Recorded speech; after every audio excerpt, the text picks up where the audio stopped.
नमस्कार दोस्तों, स्वागत है आप सभी का मेरे YouTube चैनल जीके पाठशाला में। तो दोस्तों, हमारी बात चल रही थी क्लास 11th के पॉलिटिकल साइंस के चैप्टर नंबर 7 राष्ट्रवाद के बारे में, जिसमें हमने पढ़ लिया था कि राष्ट्रवाद एक्चुअल में है क्या चीज़। और आज के इस वीडियो में हम बात करेंगे कि राष्ट्र के बारे में जो लोगों की कुछ मान्यताएं हैं उनको पहचानेंगे और उनको समझने की कोशिश करेंगे। तो बड़ा ही इजी कंसेप्ट है। और वैसे तो राष्ट्रवाद सब इससे परिचित भी हो। राष्ट्रवाद का मतलब है राष्ट्र के प्रति प्रेम। तो जो कंसेप्ट आता है, जो मान्यता है, उसमें जो सबसे पहली मान्यता है कि राष्ट्र का वास्तव में विकास कैसे होता है, वो होता है साझे विश्वास से। तो विश्वास यानी राष्ट्र किसके जरिए बनता है? विश्वास के जरिए बनता है। देखो, विश्वास को हम जनरल कंसेप्ट में कहें तो ये कह सकते हैं, जैसे कोई मित्र मुसीबत में हो, मित्र मुसीबत में है तो कोई दूसरा उसको कहता है कि यार तू टेंशन मत ले, मैं तेरे साथ हूँ। तो जब उसको इतना ये कह देता है तो फिर उसको ये विश्वास हो जाता है कि भाई अब मेरा मित्र क्या है, मेरे साथ है। तो उसी विश्वास से क्या है, उसकी जो नैया है वो पार लग जाती है। अब भी जो विश्वास है, अब विश्वास है उसको सिर्फ महसूस कर सकते हैं भाई। जैसे सॉफ्टवेयर हार्डवेयर होते हैं, ये विश्वास है, ये जैसे राष्ट्र का विश्वास है वो पहाड़, नदी या भवन की तरह नहीं होते जिन्हें हम देख सकते हैं और जिनको स्पर्श कर महसूस कर सकते हैं। ये तो क्या, एक भावना है, भावना है जिसको इंटरनल महसूस किया जा सकता है। जैसे विश्वास है उसको इंटरनल महसूस करते हैं, उसी प्रकार से ये राष्ट्र है जिसको हम क्या महसूस कर सकते हैं। तो अब विश्वास कैसे बनता है भाई? अब विश्वास ऐसे बनता है, जैसे त्यौहार मनाते हैं हम सब, तो हम सब त्यौहार मनाते हैं तो सब एक साथ हो जाते हैं। जैसे पुराने ज़माने अभी बात करें, जैसे हम छोटे थे तब बताते हैं, उस समय की बात बताता हूँ कि जैसे ही होली या दीपावली, उसके जो अगले दिन होता है, जिसको अमूमन ये हमारा जो शेखावटी बेल्ट है उसमें बोला जाता है राम राम, कि दूसरे दिन जो होता है एक तो धुलंडी वगैरह, तो उसमें बोलते हैं राम राम। तो बच्चे, बूढ़े, बुजुर्ग जो भी हैं, जवान, सब क्या करते हैं, एक दूसरे के घरों पे जाते हैं। तो उससे क्या, लोगों के बीच विश्वास पैदा होता है। एक गांव के लोग हैं, गांव के लोगों का एक समूह में विश्वास पैदा हो जाता है। ठीक उसी प्रकार से जैसे एक गांव के लोगों का विश्वास होता है, वही गांव का विश्वास धीरे धीरे बढ़ता हुआ अन्य गांव में और धीरे धीरे क्या है, राष्ट्र में तब्दील होता है। फॉर एग्जाम्पल, जैसे मैच होता है कहीं भारत और पाकिस्तान का, सबसे फेमस मैच है, चाहे विश्व कप का ले लो, चाहे वनडे का ले लो। तो उसमें क्या होता है, जैसे मान लो हम मैच देखने गए, लेकिन हम पड़ोसी को थोड़ी जानते जो पास वाली बगल वाली सीट के ऊपर बैठा है। लेकिन फिर भी हम एक साझे विश्वास के तहत क्या करते हैं, टीम का हौसला अफजाई करते हैं, खूब हल्ला करते हैं, टीम की हौसला अफजाई करते हैं। वो क्या है, विश्वास ही तो है, एक राष्ट्र के प्रति विश्वास बन जाता है वो। यानी इसमें क्या होता है, समान सोच हो जाती है। और राष्ट्र क्या है, एक तरह से टीम की तरह ही है। यहाँ जैसे बात करें कि राष्ट्र की तुलना है वो किसी टीम से की जा सकती है, और टीम की बात करें तो टीम का मतलब ऐसे समूह से होता है जो क्या करते हो, एक साथ काम करते हो या एक साथ खेलते हो। भाई, कंपनी में एक टीम गठित की जाती है, पुलिस विभाग में एक टीम गठित की जाती है। यानी कहने का मतलब या तो खेल रहे हो साथ, या एक साथ क्या है, काम कर रहे हो। तो उसमें क्या है, वे स्वयं को एकीकृत कर लेते हैं। जैसे एक खबर आती थी पहले सचिन तेंदुलकर के बारे में, कि जब भी वो शतक के पास पहुंचते हैं, वो राष्ट्र के लिए ना खेल कर क्या है, खुद के लिए खेलने लग जाते हैं। तो वहाँ वो एकीकृत समूह नहीं है, वो समूह नहीं माना जाता। ये कई बार आती है पेपरों में। और वहीं जैसे वीरेंद्र सहवाग की बात करें तो वीरेंद्र सहवाग चाहे 90 पे हो, चाहे 96 पे हो, या 296 पे हो, उनका खेलने का तरीका वही रहता है। और सचिन तेंदुलकर हैं, उनका खेलने का तरीका क्या है, वहाँ अलग हो जाता है, क्योंकि वो वहाँ स्वयं को एकीकृत समूह नहीं मानते, सिर्फ क्या मान लेते हैं, एकीकृत, खुद को अकेला मान लेते हैं। और उसमें क्या होता है कि वे इसमें, अगर वे अपने बारे में इस तरह नहीं सोचते तो एक टीम में उनकी हैसियत जाती रहेगी और वे खेल खेलने या काम करने वाले महज अलग अलग व्यक्ति बनकर रह जाते हैं। एक राष्ट्र का अस्तित्व तभी कायम रहता है जब उसके सदस्यों को ये विश्वास हो कि वे एक दूसरे के साथ हो। कोई भी टीम है वो तभी जीतती है। जैसे आईपीएल चल रहा है, तो आईपीएल में क्या है, सब अलग अलग खिलाड़ी हैं, कोई भारत का है, कोई ऑस्ट्रेलिया का है, कोई इंग्लैंड का है, कोई वेस्ट इंडीज़ का है, लेकिन फिर भी किसके साथ खेल रहे हैं, वो एक टीम के साथ खेल रहे हैं। अब टीम के साथ खेल रहे हैं तो उनको ये विश्वास हो जाता है कि हम सब क्या है एक दूसरे के साथ हैं, और एक दूसरे के साथ हैं तभी क्या है हम जीत दर्ज कर पाएंगे। तो यही विश्वास क्या है फिर आगे चलकर राष्ट्र की भावना का निर्माण करता है, राष्ट्र का विकास करता है।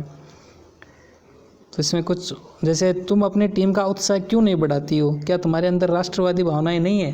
जैसे भारत पाकिस्तान का मैच होता है तो राष्ट्रवाद अपने आप आ जाता है। तो ये कहती है कि मैं उतनी ही राष्ट्रवादी हूँ जितना कोई और, लेकिन इसका राष्ट्रवाद अलग प्रकार से है कि मैं अपना वोट डालती हूँ। वोट डालना भी एक तरह से राष्ट्रवाद है, अच्छी सरकार चुनना, टैक्स देती हूँ और देश के कानूनों का क्या करती हूँ, सम्मान करती हूँ, वो भी एक तरह से क्या है, राष्ट्रवाद ही है। और अपने आप को देश का वासी होने पर गर्व भी महसूस करती हूँ।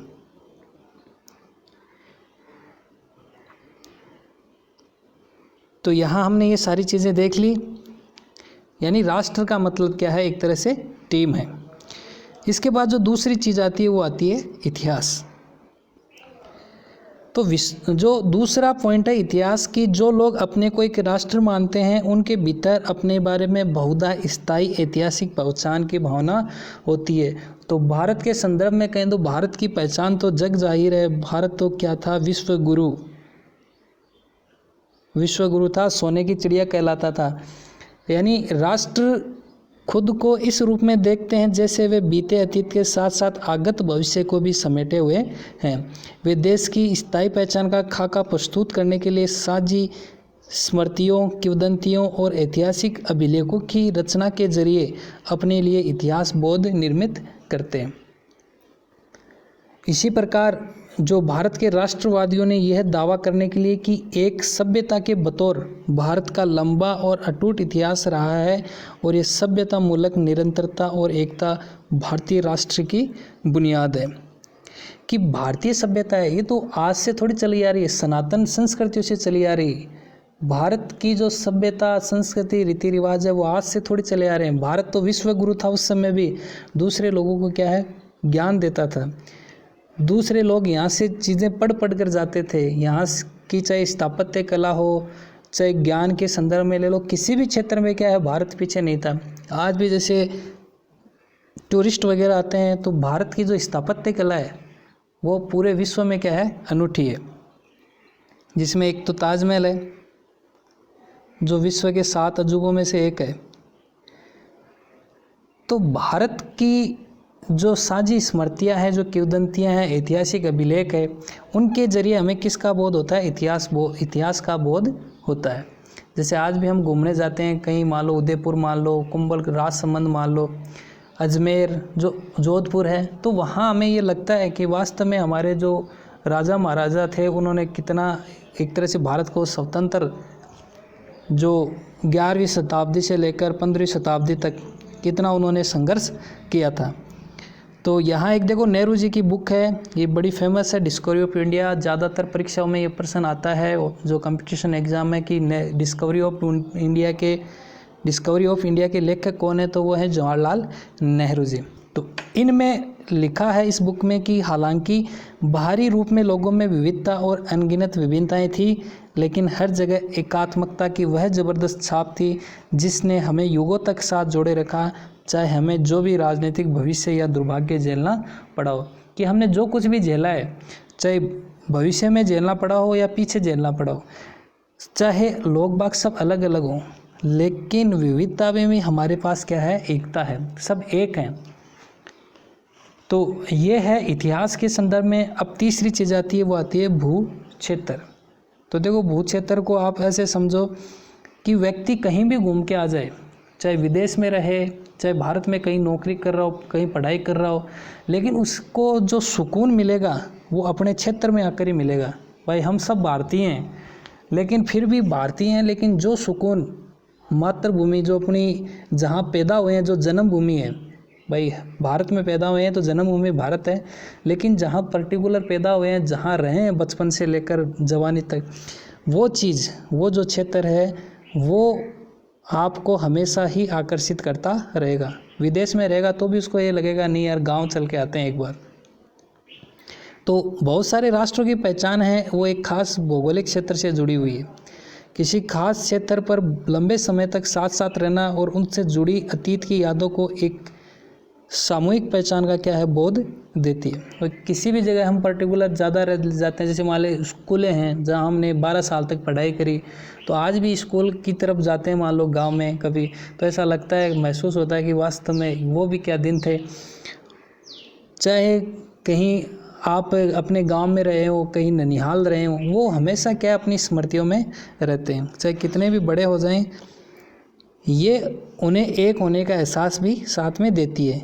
इसलिए ये आश्चर्यजनक नहीं है कि जो लोग स्वयं को एक राष्ट्र के रूप में देखते हैं, एक गृह भूमि की बात करते हैं, ये लोग जिस भूक्षेत्र पर अपना अधिकार जमाते हैं, जिस जगह रहते हैं, उस पर अपना दावा पेश करते हैं और उसे बहुत महत्व देते हैं।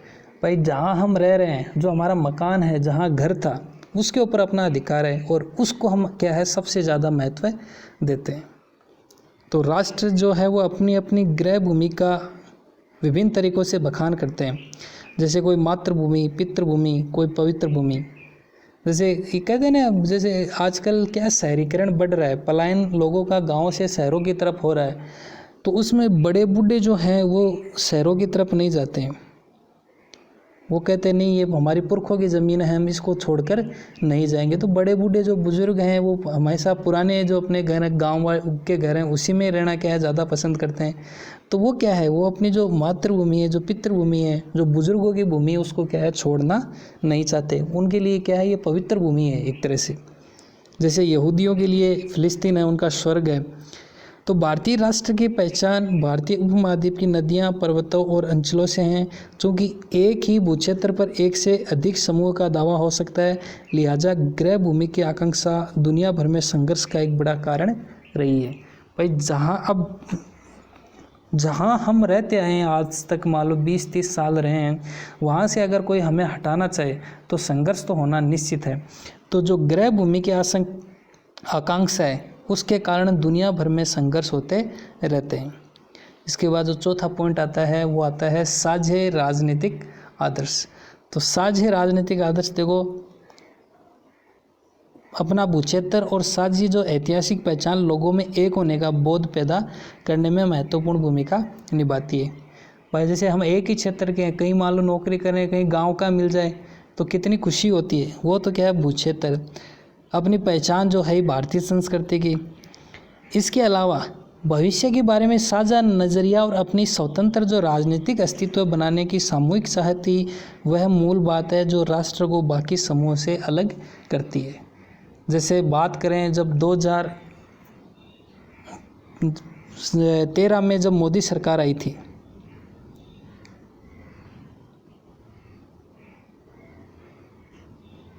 तो हर लोगों के मुंह के ऊपर एक ही बात चलती थी कि अब की बार मोदी सरकार। उसमें क्या था, जो करेगा भाई अब तो मोदी जी ही करेगा, यानी भविष्य के बारे में साझा नज़रिया हो गया था लोगों का। और ये वो सोचने लग गए थे कि जो देश का भला करेगा वो कौन करेगा, मोदी जी करेगा। ये देखो सब में एक ही नज़रिया पैदा हो गया था, तभी तो सरकार आई थी।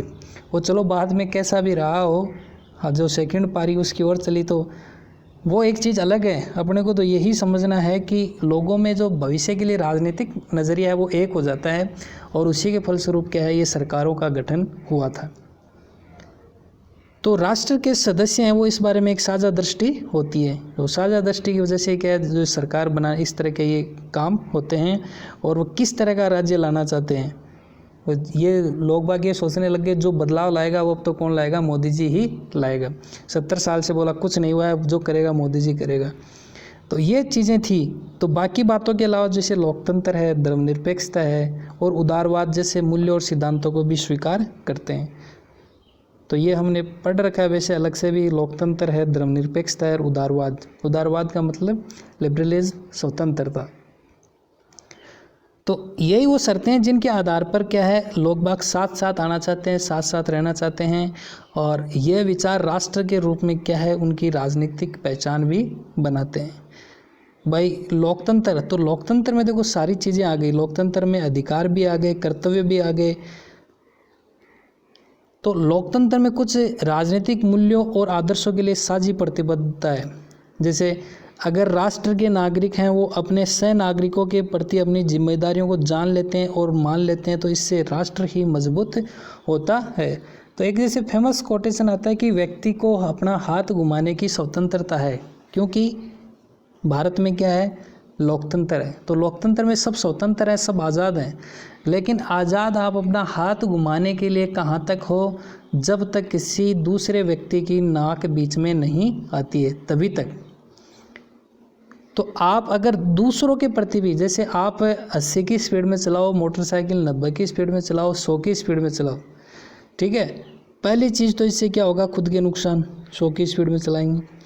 दूसरी चीज़, अगर मान लो किसी दूसरे की बाइक है जो सही स्पीड में चल रही 40, उसके अंदर जाके आप अगर टक्कर मारोगे तो बेचारे की उसकी क्या गलती है। यानी अपनी जिम्मेदारी तो आप जान नहीं रहे हो, और दूसरों की जो है, जो जिम्मेदारी अपनी समझ रहा है, उसकी भी क्या है, कोई गलती नहीं होते हुए भी उसको सज़ा भुगतनी पड़ती है। तो इससे राष्ट्र, यानी कहने का मतलब है व्यक्ति अपनी गलतियों को सुधार ले, गलतियों को समझे, तो राष्ट्र क्या होगा, मजबूत होगा। तो बाइक 100 पे चलानी नहीं है, बाइक तो कितने भी चलानी है, जो एवरेज, जो ग्रीन वाला सिग्नल रहता है ना, 30 40 50, उसी पे चलानी है। यहाँ हम कह सकते हैं आपसी जिम्मेदारियों के इस परिप्रेक्ष्य को मान लेना राष्ट्र के प्रति वफादारी की सबसे कड़ी परीक्षा है। तो ये क्या होते हैं, राजनीतिक, इसके अंतर्गत जो अधिकार लोकतंत्र के अंतर्गत क्या होते हैं कि राजनीतिक समुदाय के जो सदस्य हैं वो दायित्व से बंधे रहते हैं। जनता के कुछ अधिकार हैं, जनता के कुछ कर्तव्य हैं, फिर राज्य के भी कुछ कर्तव्य हैं, तो उनसे क्या सब बंधे रहते हैं। इसके बाद आती है साझी राजनीतिक पहचान। तो बहुत से लोग ये मानते हैं कि जैसा समाज या राज्य हम बनाना चाहते हैं, तो उसके बारे में साझी राजनीतिक दृष्टि व्यक्तियों को एक राष्ट्र के रूप में बांधने के लिए पर्याप्त नहीं होती। अब वहाँ पर्याप्त क्या चीज़ होती है, यानी वहाँ सबसे जो इम्पोर्टेंट रोल अदा करती है वो कौन अदा करती है, भाषा अदा करती है। भाषा है, धर्म है, जो रीति रिवाज हैं, परंपराएं हैं, ये सबसे ज़्यादा क्या है, इसमें रोल अदा करती है। तो देखो, इसमें कोई संदेह नहीं है कि एक ही भाषा बोलना आपसी संवाद को काफ़ी आसान बना देता है। आप भले ही कितनी अंग्रेजी जानते हो, फारसी जानते हो, स्पेनिश जानते हो, लेकिन जब तक आप अपनी लोकल लैंग्वेज में किसी आपसी व्यक्ति से बात नहीं करोगे, तब तक आपको बात करने का मज़ा नहीं आएगा। जैसे मान लो कोई पंजाबी है, तो पंजाबी मान लो ऑस्ट्रेलिया में रह रहे हैं, अब भले वो अंग्रेज़ी भी जानते हैं, वहाँ की जो लोकल लैंग्वेज है मान लो जो भी चलती है वहाँ वो भी जानते हैं, कनाडा में रह रहे हैं या अमेरिका में रह रहे हैं, लेकिन वो दोनों किस में बात करेंगे, पंजाबी में ही बात करेंगे। कहने का मतलब क्या है कि रीजनल लैंग्वेज में जब तक संवाद नहीं होगा, कम्युनिकेशन नहीं होगा, तब तक क्या है, संप्रेषण पूरा एक तरह से होता ही नहीं है। तो इसमें जो एक समान भाषा है या जाति है, वंश परंपरा है, ये साझी सांस्कृतिक पहचान चाहते हैं। तो समान धर्म होने पर बहुत सारे विश्वास और सामाजिक रीति रिवाज क्या हो जाते हैं, साझे हो जाते हैं, और एक जैसे त्यौहार मनाना, एक जैसे मौके पर छुट्टियां चाहना, एक जैसे प्रतीकों को धारण करना लोगों को करीब ला सकता है। जैसे 3 बिहार, एक बार मेरी पोस्टिंग रही 3 बिहार यूनिट, तो 3 बिहार में क्या था, वहाँ जैसे ही छठ पूजा आती है, छठ पूजा का बड़ा फेमस माहौल है उधर, तो पूरी यूनिट छुट्टी जाने के लिए क्या है, तैयार हो जाती है। सेम ऐसे मान लो 25 राजपूत है, तो 25 राजपूत में क्या था, ये जब दीपावली, होली, ये जो बड़े त्यौहार आते हैं, तब उनमें क्या है, घर जाने की जल्दी रहती, यानी एक जैसे मौके पर छुट्टियां चाहना, वो क्या है, वो एक करना। जैसे हमने स्टार्टिंग में बात करना विश्वास, उस समय क्या है, लोगों को ये लगता है यार सब मिलेंगे, परिवार वाले भी मिलेंगे। जब मान लो दीपावली है, तो दीपावली पर लोगों को ये लगता है कि गांव वाले भी सारे जो मित्र हैं, परिवार के हैं, रिश्तेदार हैं, सब आए हुए रहते हैं, तो सबसे मुलाकात हो जाती है, एक अच्छा माहौल बन जाता है। तो ये साथ ये चीज़ों के अलावा जैसे कुछ खतरे भी हैं जो हमारे राष्ट्रवाद के लिए क्या है, आने वाले समय के लिए, जो वर्तमान समय है उसके लिए भी क्या है, खतरा पैदा कर रहे हैं। कुछ कठिनाइयाँ भी बोल सकते हैं एक तरह से, जिन्हें हम लोकतंत्र में महत्वपूर्ण मानते हैं। ये जो खतरे हैं, तो एक तो जो सबसे बड़ा खतरा तो वो तो है कि धार्मिक विविधता। धार्मिक विविधता मतलब एक ही धर्म के अंदर अलग अलग पंथ बन गए हैं। जैसे हाल ही में पाकिस्तान का मुद्दा बड़ा चर्चा में रहा है, जो शिया और सुन्नी मुसलमान हैं उनके बीच बड़ा एक तरह से विवाद चल रहा है बहुत तगड़े तरीके से। तो उनमें भी क्या है, धार्मिक ग्रंथों और नियमों की उनकी व्याख्याएं भी काफ़ी अलग अलग हैं। जैसे हिंदू धर्म की बात करें, जैन धर्म की बात करें, सब में क्या अलग अलग पंथ बन गए हैं।